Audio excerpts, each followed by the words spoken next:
বুদ্ধ পূর্ণিমায় শ্রী শ্রী রামকৃষ্ণ বানপ্রস্থ মঙ্গলমের শুভ উদ্বোধন।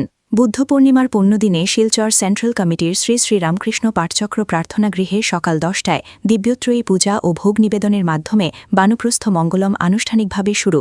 3 বৃদ্ধ আবাসিককে সম্মানিত করা হয়েছে। সকলকে প্রসাদ বিতরণ। সংস্থার সহযোগীদের প্রতি কৃতজ্ঞতা জানায় সম্পাদক প্রণব চৌধুরী। গঠনমূলক ব্যবস্থায় বৃদ্ধরা স্বস্তি পাবেন। উপস্থিত সভাপতি জহর তারণ, সহসভাপতি সন্দীপ ভট্টাচার্য, রঞ্জিত চৌধুরী, গোপা ভট্টাচার্য, সুদীপ দাস, উপদেষ্টা চম্পাদান্ডা। তারপরে ফ্ল্যাট, তারপরে আমরা ভাড়াটিয়া কিছু ছিল তারা উঠাই থেকে আমরা সময় লাগছে প্রচুর।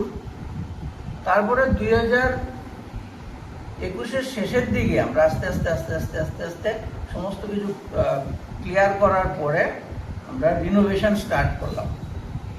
2022 থেকে আমরা রিনোভেশন স্টার্ট করলাম এই বৃদ্ধাশ্রম করার লেগে।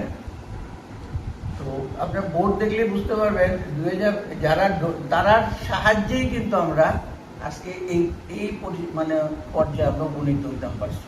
যেন বৃদ্ধাশ্রমটারে মোটামুটি একটা জায়গা দাঁড় করে দিতাম পারছি।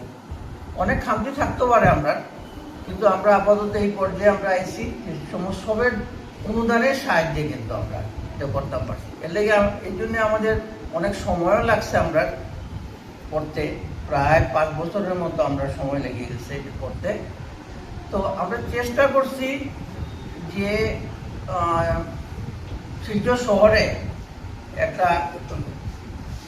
শহরে একটা সুস্থ পরিবেশে এবং কমফোর্টেবল ইয়েতে মোটামুটি যাতে আমরা একটা বৃদ্ধারে রাখার একটা ব্যবস্থা করতে পারি।